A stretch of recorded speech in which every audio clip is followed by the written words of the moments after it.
Imagine starting your dream job, and waking up in your CEO's bed. Not just any CEO. Kang Ji-hoon. The coldest, most ruthless man in all of Seoul. A mistake? A nightmare? Or the beginning of something no one saw coming? This is the story of how one disastrous night turned into a marriage that defied every rule. Stay until the end, because every second of this story will leave you speechless. Seoul. Winter. The kind of cold that bites through expensive coats and cuts straight to the bone. The city gleams under gray skies, glass towers reflecting clouds, streets packed with people rushing to their next destination. Among them, Lee Yuna, 25 years old, heart pounding, eyes bright with hope. This is it. Her first day at KH Group.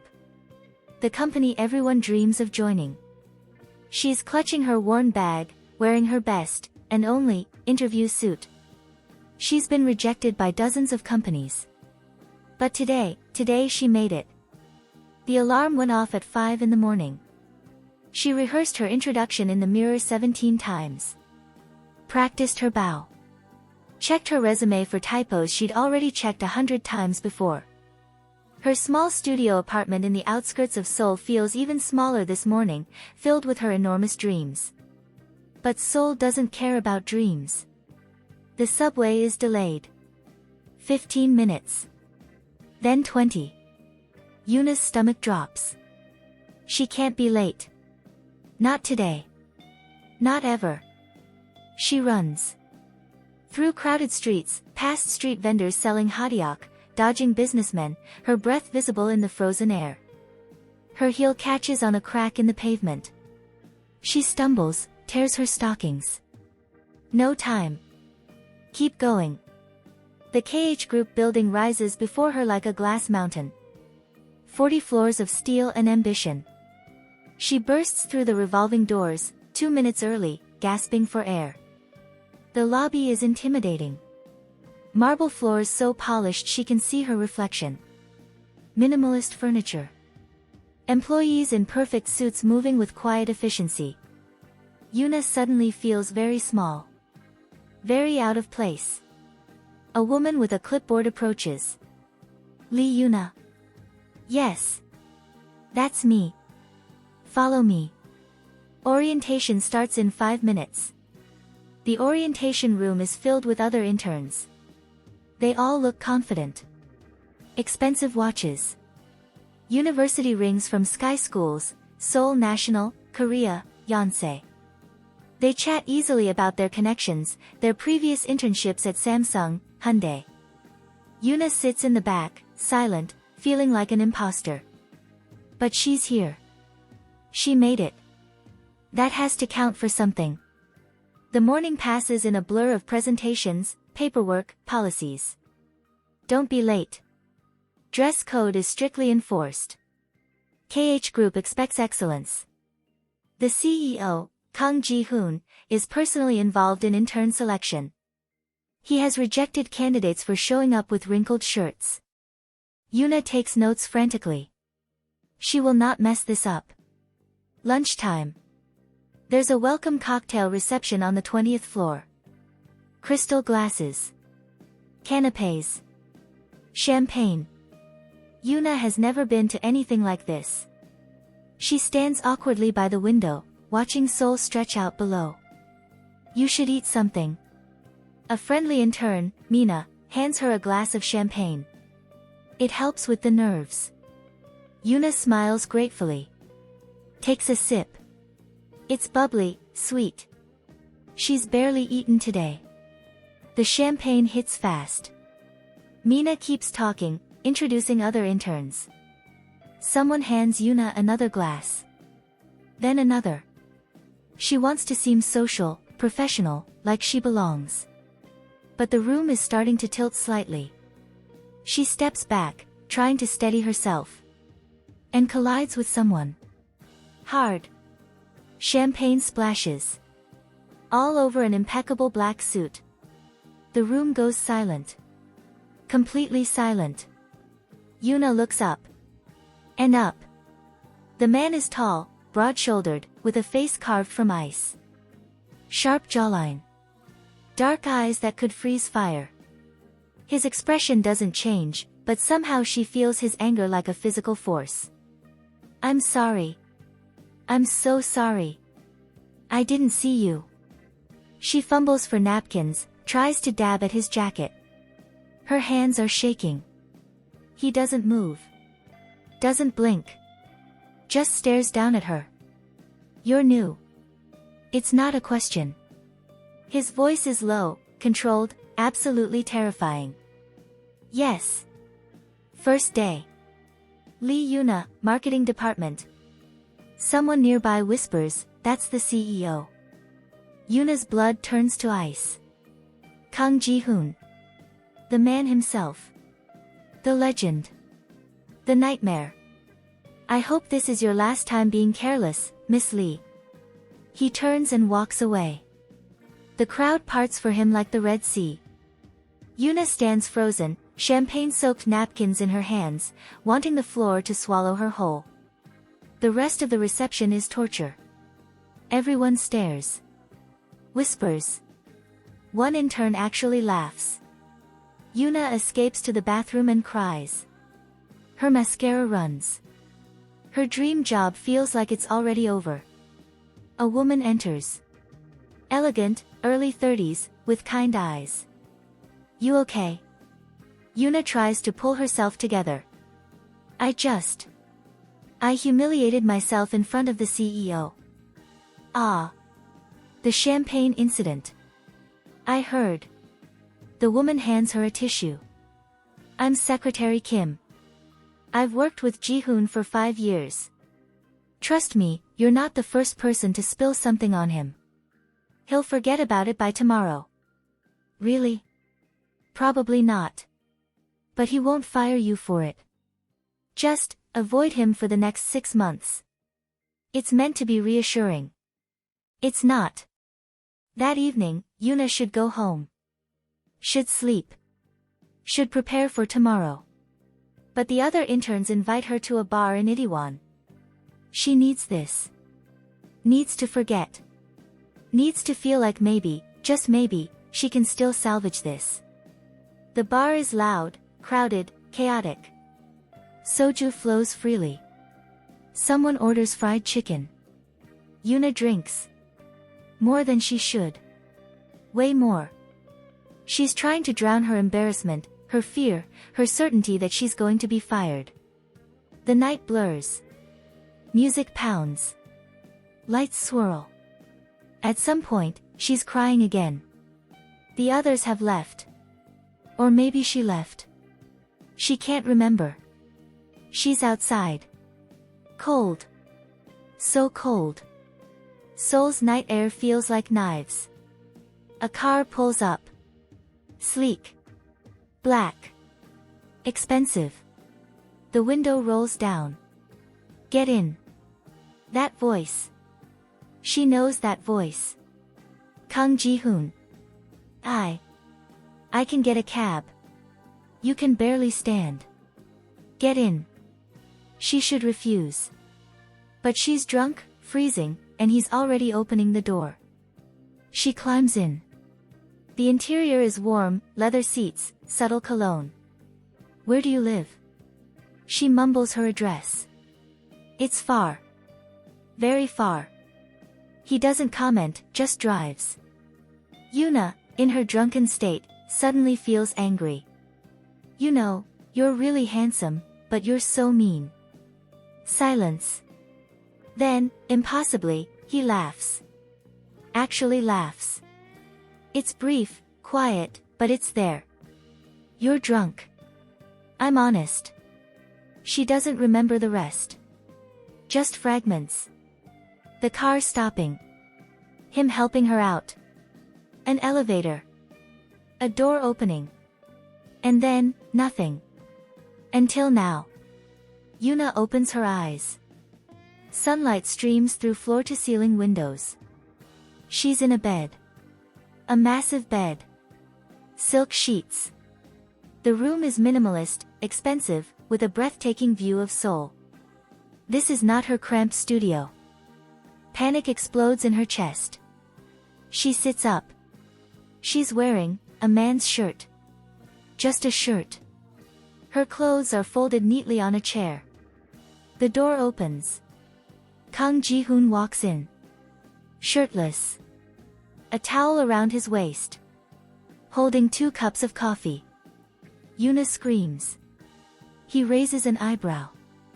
You're awake. What happened? Why am I here? Why are you? She gestures frantically at his bare torso. This is my apartment. You were too drunk to give coherent directions. I brought you here. Did we sleep together? Yes. You slept in my bed. I slept on the couch. Oh. Relief. Then confusion. Wait, then why am I wearing your shirt? You threw up on your clothes. I wasn't going to leave you in that. Horror. Pure, absolute horror. I'm going to be fired. Probably not for that. What does that mean? He sets down the coffee. Sits in a chair across from the bed. He looks completely calm. Terrifyingly calm. You kissed me. The world stops. What? In the elevator. You said I was handsome but needed to smile more, then kissed me. It was unexpected. Yuna wants to die. Actually cease to exist. Oh my God. Oh my God. I am so sorry. I was drunk, I didn't mean. I'll resign. Right now. I'll write the letter. Don't. What? Don't resign. But I harassed you. You were intoxicated. I'm not going to punish you for that. He pauses. However, I do have a proposition. A proposition. Marry me. Silence. Complete, absolute silence. Yuna stares at him. Blinks. Stares some more. I'm sorry, I must still be drunk. Did you just say? Marry me. I need a wife. This is insane. We don't even know each other. I know enough. He stands, walks to the window, hands in his pockets. My grandfather is chairman of the KH Group board. He's threatening to pass the company to my cousin if I don't marry within the year. He believes a married man is more stable, more committed. So, what? You just pick a random intern. You're not random. You're convenient.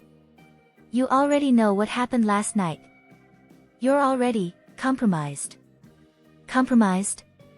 Yuna's voice rises. Are you blackmailing me? I'm offering you a solution. A mutually beneficial arrangement. He turns back to her. His face is unreadable. A contract marriage. 1 year. You keep your job, receive a substantial salary, live here, and in exchange, you act as my wife at public events. After a year, we divorce quietly. You walk away with enough money to secure your future. Yuna's head is spinning. This is crazy. This doesn't happen in real life. It's happening right now. What if I say no? His expression doesn't change. Then you're free to go. But I will need to report to HR that an intern engaged in inappropriate conduct with executive leadership while intoxicated. I'll recommend counseling and a transfer. It won't be termination, but it will follow you. It's a threat wrapped in silk. Yuna's hands clench the sheets. She should be furious. She should storm out. But she thinks about her family. Her mother's medical bills. Her brother's university tuition. The debt that keeps her awake at night. This job was supposed to be her way out.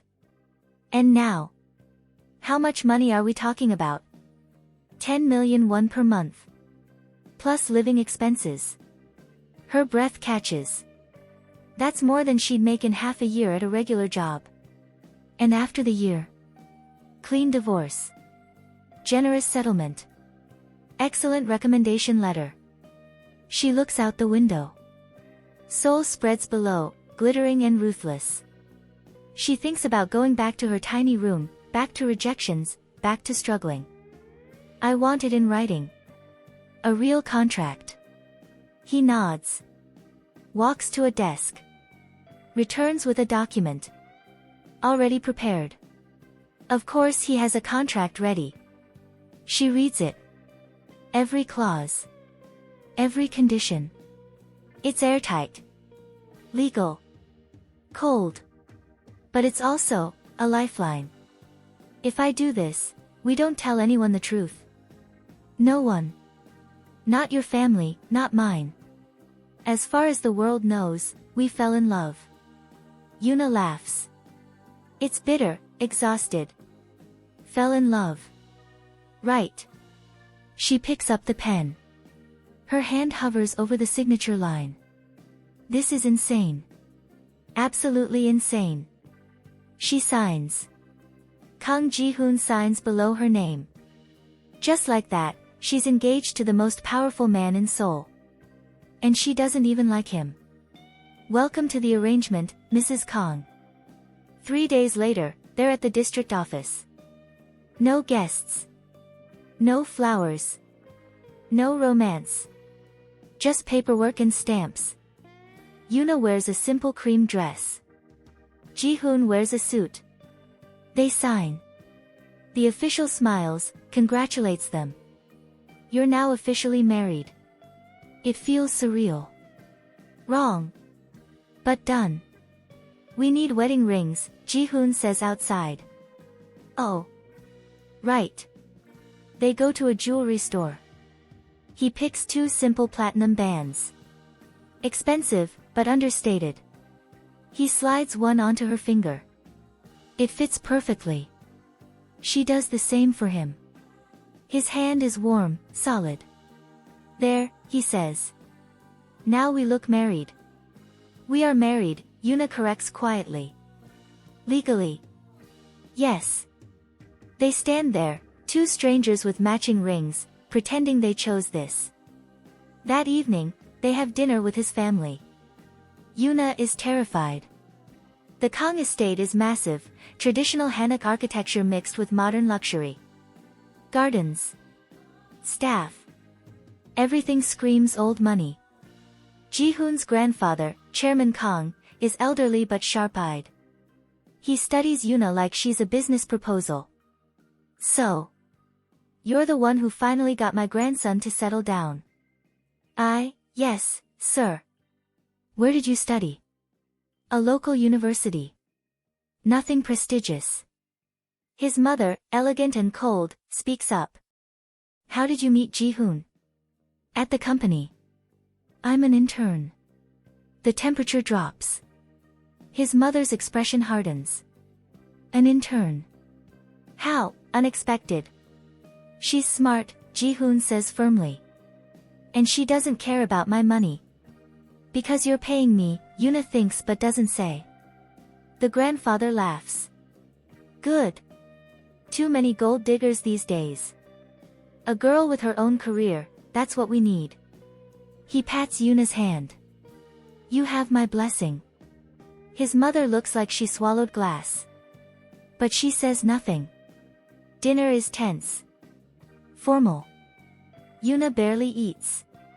Afterward, in the car, she exhales. Your mother hates me. She hates everyone. That's not comforting. You don't need her approval. Just my grandfather's. And you have that. Lucky me, Yuna mutters. Back at the apartment, she stands in the massive living room, feeling lost. So, where do I sleep? The bedroom is yours. I'll take the guest room. Are you sure? It's your apartment. It's our apartment now. Technically. He loosens his tie. The staff will bring your things tomorrow. I've arranged for a car to take you to work. We'll commute separately to avoid suspicion. Right. Can't let people know the CEO married an intern. Exactly. It's all so clinical. So businesslike. Yuna goes to the bedroom, closes the door, and sits on the bed. She looks at the ring on her finger. This is her life now. For the next year. She starts laughing. Then crying. Then laughing again. It's hysteria mixed with exhaustion. What has she done?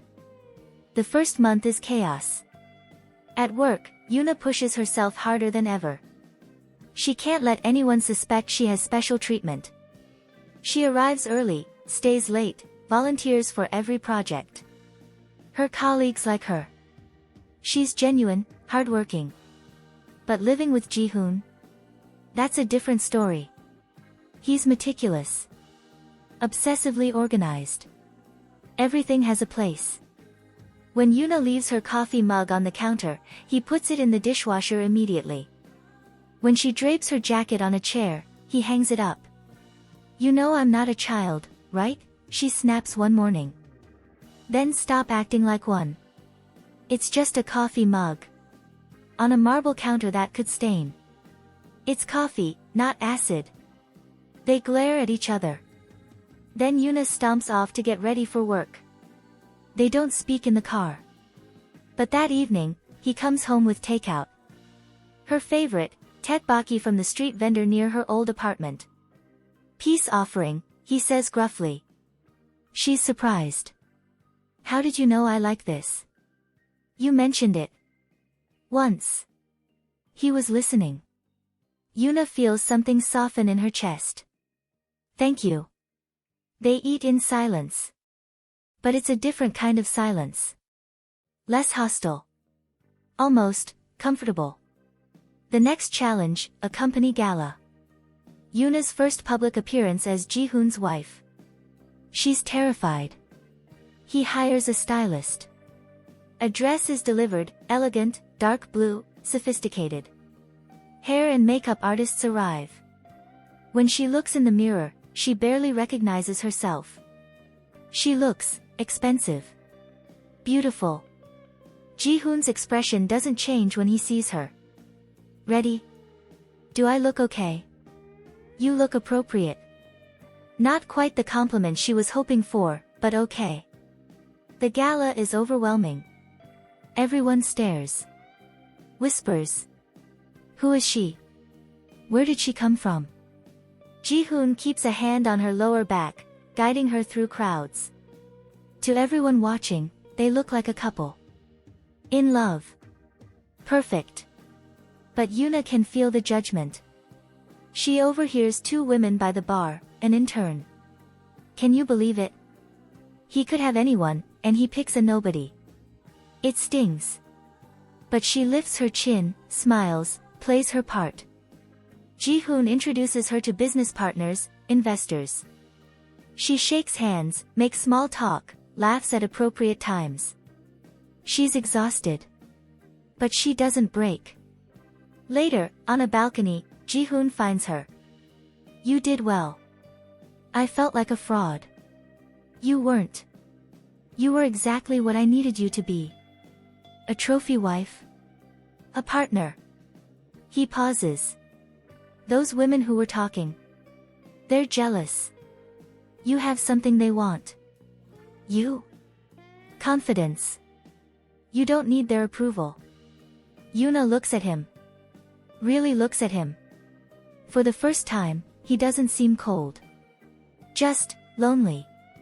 Do you need anyone's approval? I used to. Not anymore. They stand in silence, watching Seoul's lights. For a moment, the contract doesn't matter. They're just two people, pretending to be something they're not. Weeks pass. The apartment becomes less foreign. Yuna learns Ji-hoon's routines. He wakes at 6, works out, makes coffee, always 2 cups now, 1 for her. She learns he's terrible at cooking. One evening, she finds him staring at a burnt omelette like it personally offended him. Let me, she says, laughing. She cooks dinner. Nothing fancy, kimchi jjigae, rice, banchan. But it's warm, homemade. Ji-hoon eats in silence. Then, this is good. You sound surprised. I haven't had a home-cooked meal in years. What do you usually eat? Whatever the staff prepares. Or I skip meals. That's terrible for you. He shrugs. I'm busy. From then on, Yuna cooks when she can. It's small, but it feels like something. Like they're not just cohabitating strangers. Then comes the jealousy. Unexpected, unwanted, but there. A colleague, Hyun-woo, charming, friendly, asks Yuna to lunch. Just to welcome you properly. We didn't really get to talk at orientation. She agrees. It's innocent. They eat bibimbap, laugh about office gossip. But when she returns, Ji-hoon is there, unexpectedly. You weren't at your desk. I had lunch with a colleague. Who? Does it matter? His jaw tightens. No. It doesn't. But that evening, he's cold. Distant. Yuna doesn't understand why until Secretary Kim pulls her aside. Mr. Kang asked who you had lunch with. He seemed concerned. Concerned? Or jealous? Hard to tell with him. Jealous? Impossible. This is a contract. He doesn't care. But then why does it feel like he does? The flip side happens at a business dinner. A woman approaches their table. Beautiful, polished, familiar. Ji-hoon. I didn't know you'd be here. Seo-yeon. His tone is neutral. She looks at Yuna with cold assessment. And you are? My wife, Ji-hoon says before Yuna can answer. Seo-yeon's smile freezes. Wife? How sudden. Congratulations. She doesn't mean it. We should catch up sometime, Ji-hoon. For old time's sake. After she leaves, Yuna asks, ex-girlfriend? Ex-fiancé. Oh. What happened? She wanted the company more than she wanted me. It ended. Yuna feels something twist in her stomach. Something that feels suspiciously like jealousy. Which is ridiculous. She has no claim on him. This is temporary. Fake. So why does it hurt? That night, she can't sleep. She finds Ji-hoon on the balcony, scotch in hand, staring at the city. Can't sleep either, she asks. No. She joins him. The night is cold. He drapes his jacket over her shoulders without a word.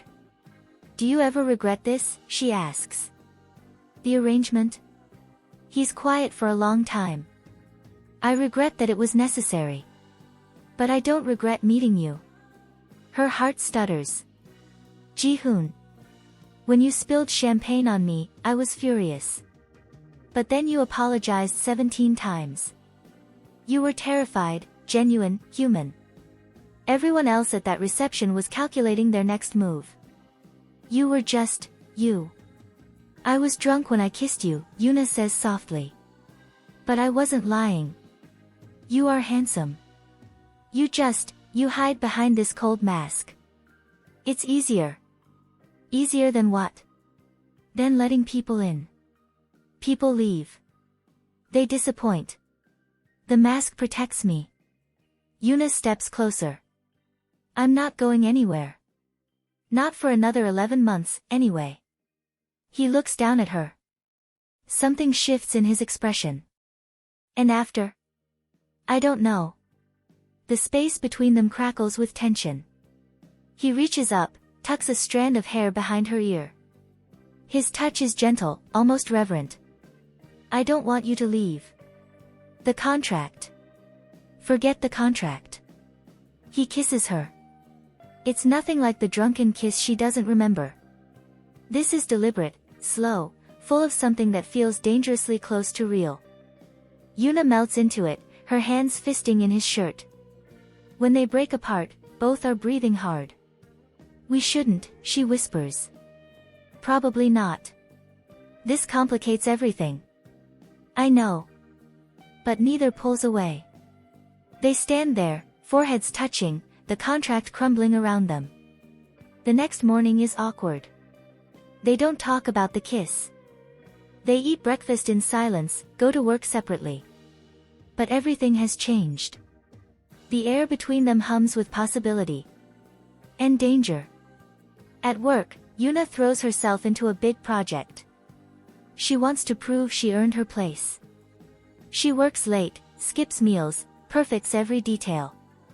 Her presentation is in 3 days. If she nails this, she'll be transferred from intern to full-time employee. Ji-hoon watches from his office. He wants to help.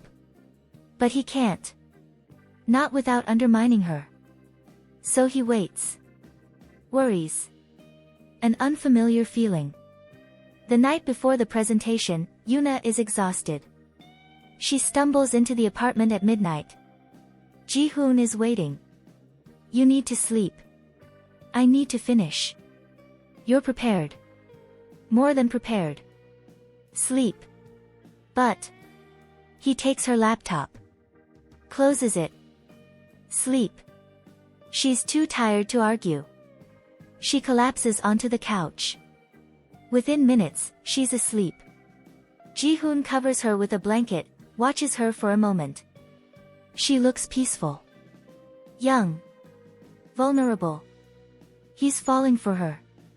He knows it. And it terrifies him. The presentation day arrives. Yuna is nervous but confident. She walks into the conference room. Executives fill the seats. Ji-hoon is there, at the head of the table, expression unreadable. She presents. Clearly, passionately, professionally. She's thought of everything, market analysis, budget projections, creative strategies. When she finishes, the room is silent. Then Ji-hoon speaks. Questions? One executive raises his hand. This is impressive for an intern. Who helped you? The implication is clear. They think she had special help. Because of Ji-hoon. Yuna's jaw tightens. No one helped me. I did this alone. Come now, surely. I said no one. Her voice is firm. I've worked 12-hour days on this project. Every piece of research, every number, every creative concept is mine. If you don't believe that, check the logs. Check the drafts. I have nothing to hide. Silence. Then the CFO smiles. Impressive. Not just the work, but the integrity. We need more of that here. The room murmurs agreement. Yuna exhales. She did it. After the meeting, Ji-hoon stops her in the hall. Well done. Did you think I couldn't do it? I never doubted you. Everyone else did. Because of you. Because of us. I know. His expression is pained. I'm sorry. Don't be. I proved them wrong. I proved I belong here. She pauses. Not as your wife. As myself. He nods. Respects that. Congratulations, Mrs. Kang. Congratulations, Mr. Kang. You married someone competent. They share a small smile. A real one. That evening, they celebrate. Champagne, ironic, given how they met. Yuna laughs about the spilled drink, the disaster that started everything. Who would have thought that humiliating moment would lead to this? To what? To, whatever this is. Ji-hoon sets down his glass. I want to renegotiate the contract. Her heart stops. What? The 1-year term. I don't want it anymore. You want to end this early? No. I want to make it real. He takes her hands. No contract. No timeline. Just us. If you want that. Yuna's eyes fill with tears. You want a real marriage? I want you. Not because of an agreement. Not because it's convenient. Because somewhere between spilled champagne and burnt omelets and late-night conversations, I fell in love with you. She's crying now. Happy tears. Shocked tears. You love me? Terrifyingly. Yes. I love you too. She laughs through the tears. I fought it.